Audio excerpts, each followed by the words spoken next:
Critical reasoning, one of the very important topics of logical reasoning section of any competitive examination. And last week I had brought a session for you where I had explained the statement based critical reasoning in detail, in depth, with a lot of understanding, a lot of sub points, and then we had practiced one question of each type. Now today I will continue that session. I will explain to you the non-statement, no statement based critical reasoning, what kind of questions you can see there, what kind of questions you can encounter, and then probably in another session after this we will practice some questions of critical reasoning which will be in a mixed format, right? So let's start right away. By the end of this session you will be able to understand the no statement based critical reasoning, and you will be able to understand the difference between statement based and no statement based, right? So that's the major agenda, and then we will look at some examples. Okay, so let's start right away. But before I start, a brief information for all of you. If you are looking for these new topics at one location, that where do you need to study the concept and understand for the practice as well. So Oliveboard has already launched these sessions, these courses for you, which are the new pattern practice courses. You can go ahead and check these courses out where all the subjects, all these extra informations, all these extra topics, the new topics are amalgamated at one place at this course, right? So you can go ahead and check it out. We'll start the session right away now. So in the last class, I'll give you a brief what I had done. I had done with you the concept of critical reasoning. Okay, I had explained what critical reasoning is all about. Why is it called critical reasoning? Okay, and then I told you that there are two major types of critical reasoning. Okay, number one is statement based, and the second one is no statement. Okay, now I'll tell you the difference. I had told you the last class also. I'll just revise this. Under statement based, I had told you there are assumptions, arguments, conclusions. Simultaneously, we study inference also here. They are both different though. And courses of action. Okay, we had done these in the last class, and I told you one primary difference.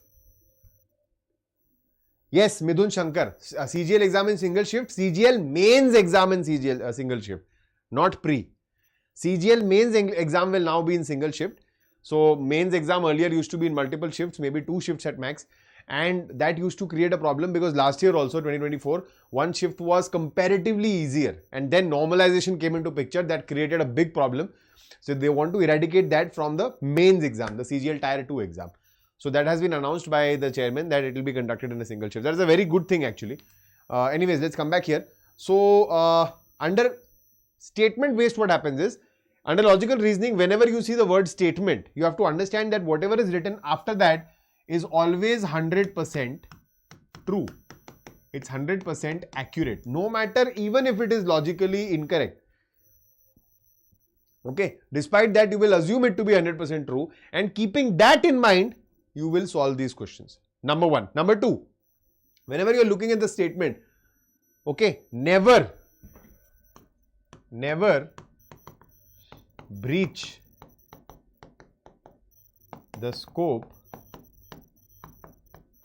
of the statement. What does this imply? That means whenever you are looking at the particular statement, you don't have to think more than the statement, you don't have to think less than the statement. Your thought process has to be limited within the statement. Okay, so you have to think like the statement is a data, and based solely on that data and no other information, you have to solve these questions. That is what that is the approach of statement based critical reasoning. But when I come to no statement based, so what is it trying to test here? This is trying to test that if I give you certain set of instructions or data, sorry, I felt like I was about to sneeze.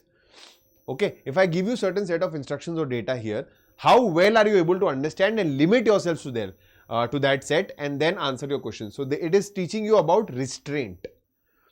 This on the other hand gives you an open hand, in the sense that this will give you sentences. Okay, but there is nothing which is tagged as a statement. Here the sentences, the question sentences are tagged as statements, hence they become correct.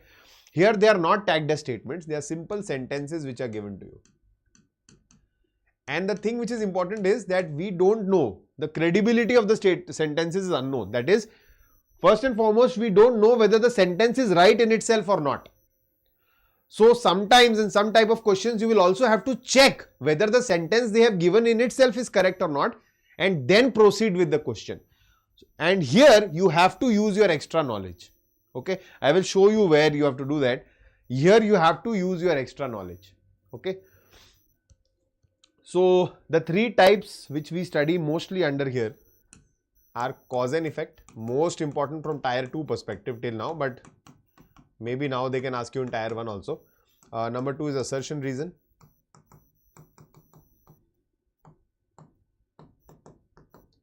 And the third one is decision making. Now we'll cover all these today one by one. Okay, this has already been done. We will cover all these three today. Cool. So let's start with cause and effect. Let's start with cause and effect.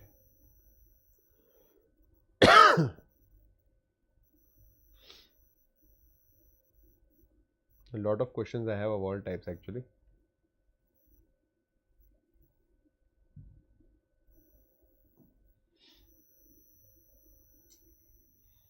Okay.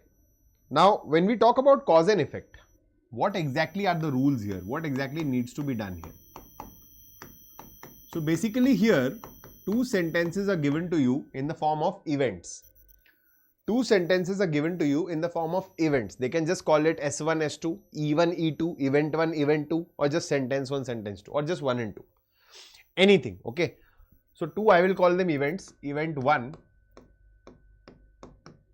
and Event 2. There are two events which are given to you. What is your purpose? What is your purpose? Your purpose is to establish a cause-effect relationship between these events. That by occurrence of event 1, the event 2 occurred, or by occurrence of event 2, event 1 occurred. So, event 1 in the first case was the cause, event 2 was the effect, or vice versa in the second case, right? So, you have to establish a cause and effect relationship between them. Okay, that is your primary goal. But the question is not difficult at this stage. This is very easy. How do you approach this? In this case, what you do is, you will read this in two ways. You will use the conjunction because. Okay, use the conjunction because. So, how will you read it? You will read it as event 1 because event 2. Okay. The other one is, you will read this as the reverse order, event 2 because event 1. Now, a lot of students face difficulty here. They don't understand that even if I read it and even if it makes sense, how do I identify the cause and effect? So, that is why we use the word because. Okay. Supposedly, you have read something. Okay, you have read event 1 because event 2 and it makes sense. If this makes sense, then what will you say? Which is the cause? Because has two parts, be and cause. So, wherever the cause is closer is your cause, and wherever the cause is far from is your effect. So, if I am saying E1 because E2, this implies E2 is the cause and E1 is the primary effect. Okay. Supposedly, this is not making sense. Supposedly, this is not making sense. When you read E1 because E2, it does not make sense. So, you read it in the opposite direction, E2 because E1. Again, whatever is close to cause becomes your cause and whatever is away from it becomes your effect. So, this time event 2 is my effect and event 1 is the cause. Here, event 1 is the effect and event 2 is the cause. Okay. So far, there should not be any problem. Okay. So far, this is the easiest part for this question. But the main challenge comes after this. The main challenge comes after this. Sometimes, you will see that cause-effect relation is not being established. Both these cases do not make sense. Then what do we do? Okay. What do we do? If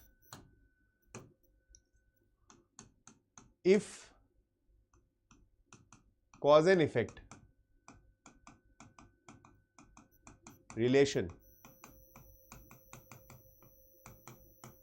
does not or cannot be established,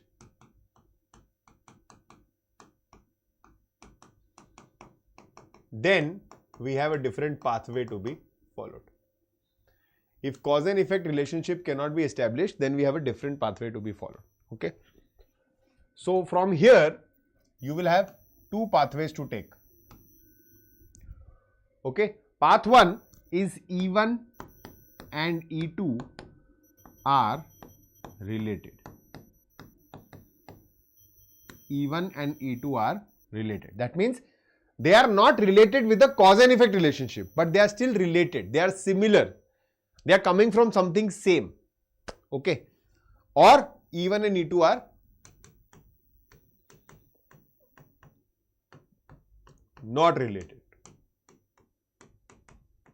Okay. They are independent, they are individual. These are the two possible cases. Okay. So again I'll tell you. So what we did here is event 1, event 2 is given. You read it as event 1 because event 2, cause effect relationship. If this was not making sense, you read it like this. If this was made sense, again cause effect relationship. But if nothing is making sense, then you are coming at this flow chart. So if cause and effect relationship cannot be established between E1 and E2, then either E1 and E2 will be related. They will be similar. You will feel that they are coming from the same background. Something similar is happening there. They are mentioning the same thing. Or they will be totally different. Now, if they are related, what will you choose? Your answer will be both are effects of a common cause. That means if they are related, okay, if they are related, then this will be your option. Both are effects of a common cause. But if they are not related, then what will we do? So now again you have further two options to go with. Okay. You will again say both are effects of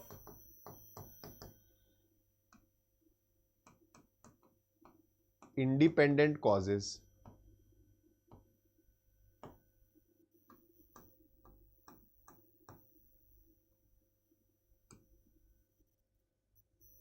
Or you will say both are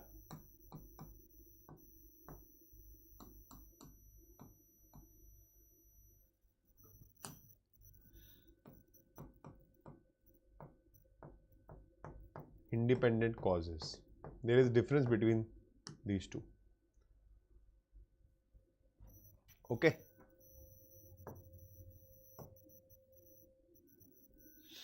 Try to understand. If there is no cause and effect relationship between the two, then either they will be related to each other. So you will say they are effects of a common cause. That means they both are effects, but they are both emerging from a common cause and hence they are related. If they are not related, you will either say both are effects of independent causes or you will say they themselves are causes. Okay. Now remember, 99% of the cases you are going to select this. Only 1% of the times will you select them to be independent causes. Why is that? So you have to understand, if your answers, if events given to you are not related to each other, there is a huge chance that they are effects. Independent individual effects or maybe related effects. But there is a very, very, very less chance that they are both independent causes. Why is that? Because technically in this whole wide world, if you see, every effect is actually a cause to a new thing. It's like a chain reaction. Okay. Every effect is like a cause for a new reaction. So it will keep continuing. It will keep continuing. Okay. For example, I'll give you a simple example. Let's say I exposed myself to too much cold temperatures today. Okay. That is the cause now. And what is the effect? That I got fever, I got ill, I got sick, right? I got a viral infection or whatever, and I'm sneezing, coughing, and I can't breathe. There is some problem, and so I can't do that. So what was the cause? The cause was the cold temperatures, and the effect was that my health is not well. Now, because my health is not well, I cancelled my class. So cancelling the class is the effect. Health not being well is the new cause. Whatever was effect in the previous case has become the cause for the new case. Now, because I cancelled my class, it was an inconvenience to my students. So, inconvenience to my students was the new effect. Me cancelling the class was the cause. Are you seeing one cause leading to another effect, that effect becoming the cause for the next effect, that effect becoming the cause for the next effect, and this will keep on continuing. Hence, if there is nothing which can be established, and if they ask you, you will 99% of the cases never choose both of them to be independent causes. Why? Because otherwise everything is a cause only. So then the question only loses its essence. You will only choose this when it is a universal truth. That means when there is a big guarantee that this particular thing is definitely going to lead to an effect. For example, I tell you, explosion of a nuclear bomb. Explosion of a nuclear bomb. It is not an effect, it is actually a cause. Why? Because it is sure shot going to lead to nuclear radiation, okay, some sort of a problem, okay, lot of issues, and maybe an emergent war. So that is why you have to understand that can be an emergent cause, that can be an independent cause. That means if you have a sure shot, 100% guaranteed, or a universally true effect from that cause, you will choose that to be the independent cause. Otherwise, they are 99% of the cases, they are always effects. Just remember this much, this will become very smooth for you. Right? So let's try one question. Simple question I'll give you, only one we'll try today as an example. Okay, read this.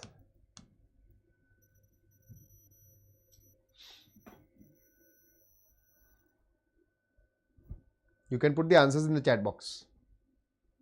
So high level of air pollution in the city, increase in respiratory and healthcare problems in the health related problems in the population. Okay, let's put the because in between. So we'll say high level of air pollution in the city because increase in respiratory and health related problems in the population. Not making sense. Go in the reverse order. Go in this order. Put the because in between. So increase in respiratory and health related problems in the population because high level of air pollution in the city. Is this true? Yes, it makes sense. So after cause is my cause and before cause is my effect. So now I can see that event 1 is the cause and event 2 is the primary effect. So event 2 is the effect, event 1 is the cause, option A is the answer.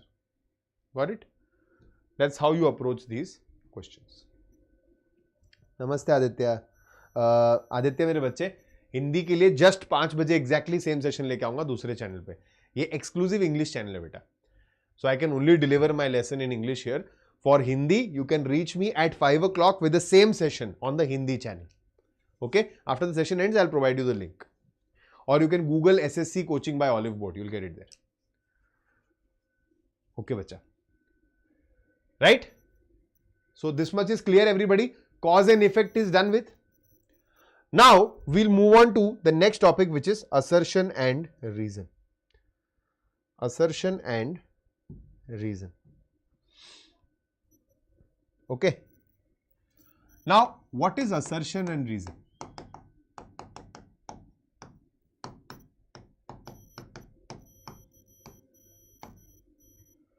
So assertion is an assertive sentence. It is like a fact or a problem. Assertion can be anything which is trying to tell you something in a very assertive tone that okay, this happens. Now mostly it's a fact only. Reason is also giving you something. So this is giving you a sentence, okay, some sort of a fact, something which may be true, which may not be true, we don't know that. This is giving you another sentence, another fact which may be true, may not be true. What is your purpose? Your purpose is first to check the credibility of this and this, whether they are correct or not. Okay, so step 1, check if assertion and reason are true sentences. True, I should not say true or correct sentences. Okay, so you check for the credibility of assertion and reason. Right? You check for the credibility of assertion and reason. Step 2 is check if R is the correct explanation of A. This is somewhat similar to cause and effect, but this time you have to check whether the sentence themselves are correct or not. Okay, and what will happen is there will be an assertion given to you, you will read that, then there will be a reason given to you, you will read that. First you will check if both of them are true or not. If both of them are true, then the next thing which you check is whether this reason explains your assertion completely, that this assertion is happening because of this particular reason. So is it explaining it or not? If it is, then you will choose that answer, that both A and R are true and R is the correct explanation of A. If not, if R is not the correct explanation, but they are both true, so there is another option, both A and R are true, but R is not the correct explanation of A.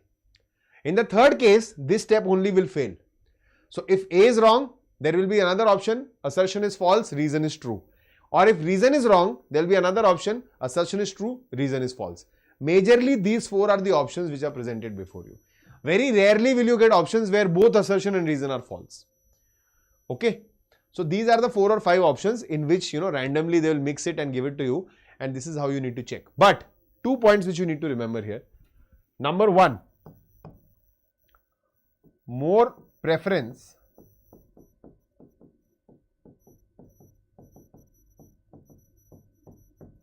to science-based questions. Remember this.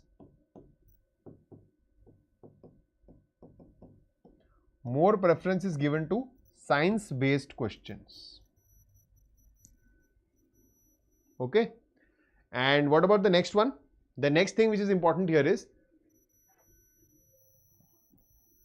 you have to apply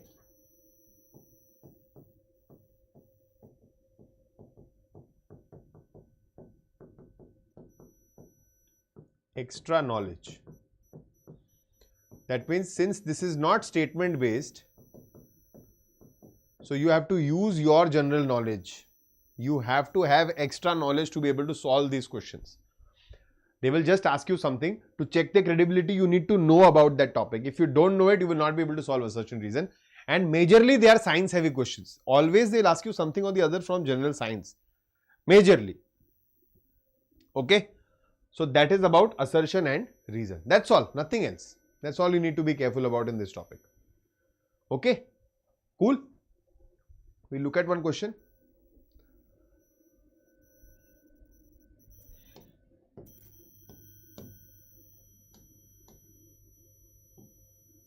Try this one now. Assertion and reason. This is the assertion sentence. This is the reason sentence. These are the options.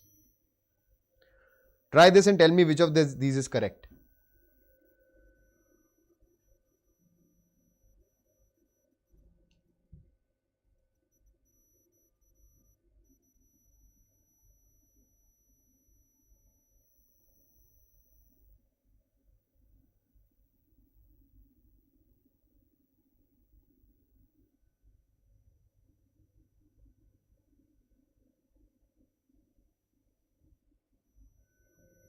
So we'll read the assertion. Plants convert light energy into chemical energy during photosynthesis process. They do. So assertion is correct. Now read the reason independently. The glucose obtained by plants during photosynthesis is used as an energy source by human being. Is it true? Yes, it is true. Absolutely true. Individually. But does the R explain A? A lot of people will feel here that okay, photosynthesis, maybe yes, it explains. No, you have to read it carefully. Plants are converting light energy into chemical energy during photosynthesis process. Okay. And is the reason, are they doing it for the humans? No, they are not.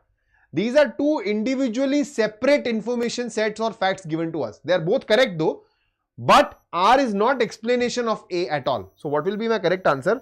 Both A and R are true and R is not the correct explanation of A. So here sentence B is right, but this is not the correct answer. The options are A, B, C, D. These are the options. So sentence B is in option C. So option C becomes my correct answer. Did you understand?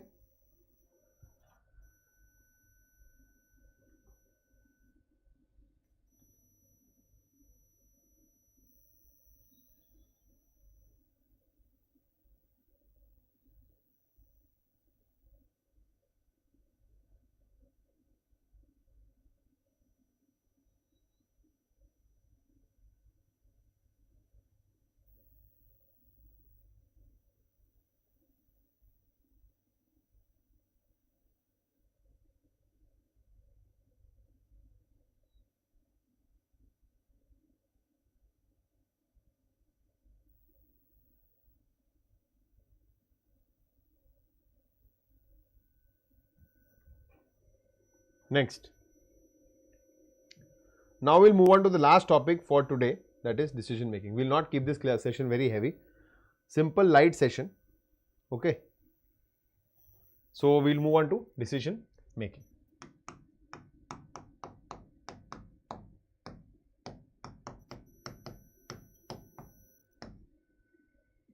Okay. Now when I say decision making, okay, a lot of people get confused with social intelligence, emotional intelligence, ethical dilemma, because they also somewhere or the other you feel that there you need to make some decision, which is fine, but that is not a part of decision making directly. That's a different set altogether. What comes under the decision making is there are certain sets of criteria given to you. Certain sets of criteria are given. Okay. You have to 100% adhere to these criteria strictly. Now sometimes within these criteria there will be some exceptions also, that okay, if there are these 4 criteria which are required maybe to get a job, okay, that the person should be graduate with these many marks, the person should be at this age, the person should have this much experience, okay, so these are and the person should be, let's say, anything, any 4th point. Now after these 4 points there is an exception, that if the person is not, does not have this much score in graduation, then there is a relaxation of 5% provided he has done this, and in that case the case will be referred to your vice president, right? So there are some exceptions like this, and after all these criteria you have to strictly adhere to these criteria, and no matter how close you feel the person can be, that only if one criteria is also not matching, you will reject the candidate or decide accordingly. So your job is to look at the criteria, match everything with the criteria, and then decide. So then make a decision, and hence it is known as decision making. Questions are based on what? Questions are majorly based on selection in a team,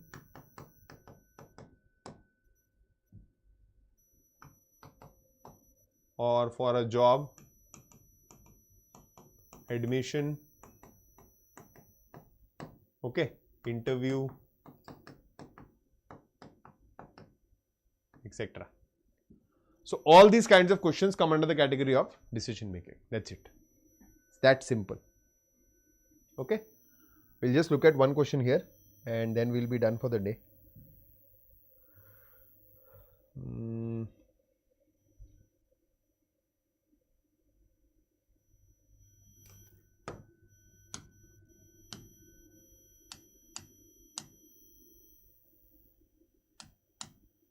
So I'll give you an accurate question for decision making. That's the kind of question this time we saw in selection post also. Though these questions were limited to your banking examinations once upon a time, but this year we saw this question in selection post also, steno exam also. So that means this can be expected. This is decision making right in front of you. Just give it a shot once. Everybody.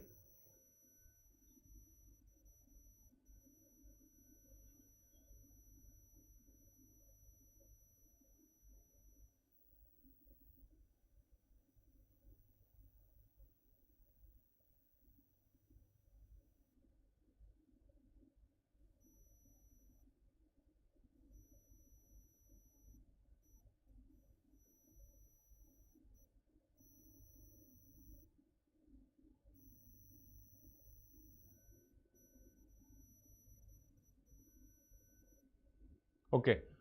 The following qualifications are for a certain post in a reputed firm. The candidate must be an engineering graduate with at least 55% marks. Okay.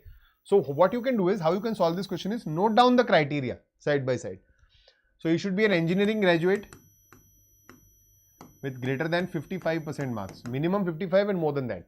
Not less than 25 and not 21 and not more than 21. So his age should be not more than 24, right? And not less than 21. But there is a crucial date given. It is 1st April 2016. So on this particular date, his age should be in this range. He should have passed the selection test with at least 70%. So selection test with minimum 70%. And he should be willing to pay a deposit of 50,000. Okay. To be refunded on completion of training. These are the 4 criteria in front of you, but there is an exception. What is the exception? The exception says that if a candidate fulfills all the mentioned criteria except this one, that he is an engineering graduate but probably not with 55% marks, then he has appeared for the last semester exam, that is the final semester exam, and has obtained an average of 65% in the first 7 semesters. If that is the case, then it may be referred to the VP. So this case is an exemption case, case 1. Okay, and the second exemption says that everything else is satisfied except D. So D is also an exception case, that if he is not having 50,000 but he has 25,000 and he has obtained 65% marks in the engineering degree, then it may be referred to the general manager. This is the data in front of you. So now understand one thing, that B and C are strict criteria. What are strict criteria? Strict exclusive criteria. That means that even if A is not fulfilled or even if D is not fulfilled, you can still continue reading. Why? Because you still have exceptions to handle that. But if you see that his age is not meeting the criteria or he has not passed the selection test with this score, you will immediately reject the candidate. No matter how good he is otherwise, but if he is not matching these criteria, you will straight away brutally reject him. That's the only one thing which you need to keep in mind here. Okay.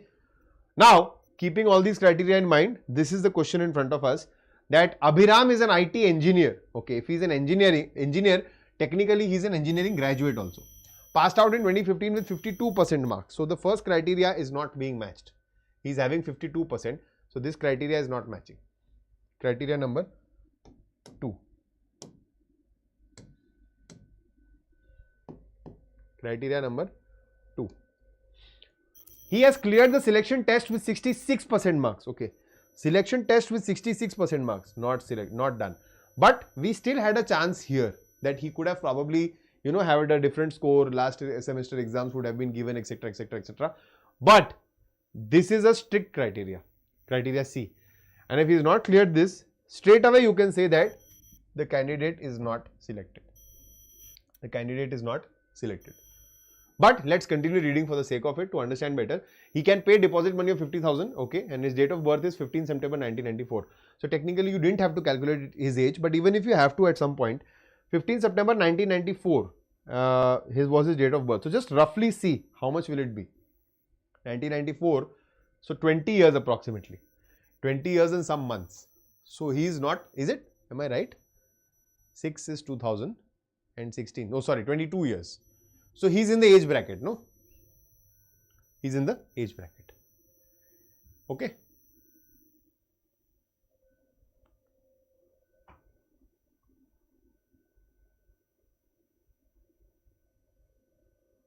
Cool. So he's in the age bracket, but that is not important because he's not fulfilling a fixed criteria. So that is it for today's critical reasoning session. That's all I had to share with you guys for all the 3 things which we have done today. Okay. Now I'll bring one more session for you guys where I will practice purely questions from everything, statement based, no statement based, all these questions, interesting questions, easy questions, difficult questions, and common trap based questions. What are the common traps? Common traps like keyword trap. Okay. So you need to understand these traps also. Okay. Keyword trap, obversion trap. I'll tell you 2 of them at least so that you know what I'm talking about. We talk about traps here. Common traps. Trap number 1 is a keyword trap. What is a keyword trap? Keyword trap means whenever you have a habit of solving your questions. So what happens is, once upon a time when you were a kid, you have developed this habit and it is deep rooted inside you that whenever you read a comprehension and you have to answer questions, you will look for keywords. So the moment you read the question, you will search for some keyword. Then you will search for the same keyword in the comprehension. You will match the 2 and things around it are going to be your answer. That's how majority of us have cleared our examinations as kids, specifically in English comprehension or Hindi comprehension or any other language comprehensions, right? And that is so deep rooted inside you that you follow the same criteria now. So supposedly a statement assumption question is given to you. Okay. And the assumption is using almost all the keywords which are there in the statement. So you will feel that, yeah, this seems to be right. And you will say that it is correct. But technically, assumptions can never be derived from the statements. You forget that rule, you mark it correct and you get trapped. Okay. Or what they will say is, they will give you same keywords. So statements is using some big keyword, the big keywords, okay, 3 or 4. and the first conclusion is also using the same keywords. But you fail to read it completely and understand.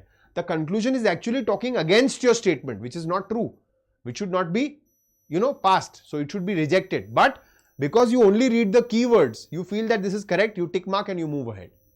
So that is the power of a keyword trap. Do not sit and match keywords. Strictly stay away from it. Okay. The second common trap is connotative phrases. What is a connotative phrase?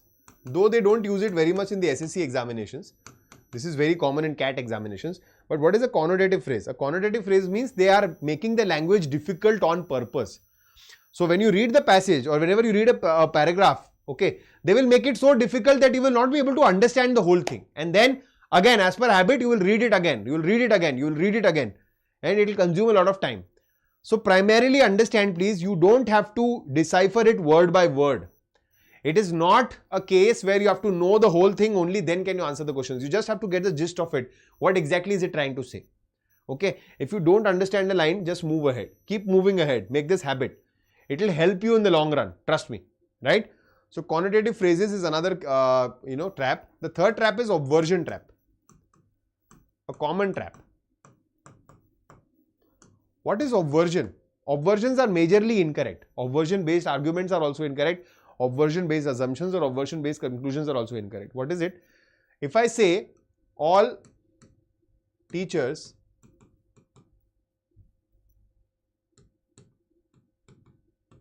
are hardworking.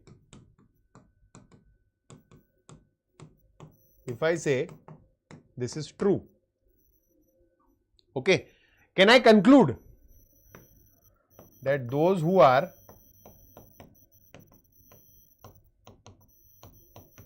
not hardworking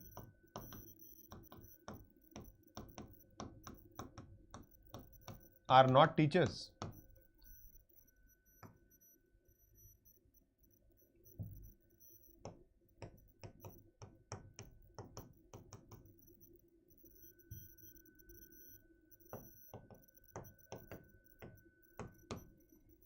Okay, or I'll make it even better. I'll make it better and more understandable for obversion. You can say that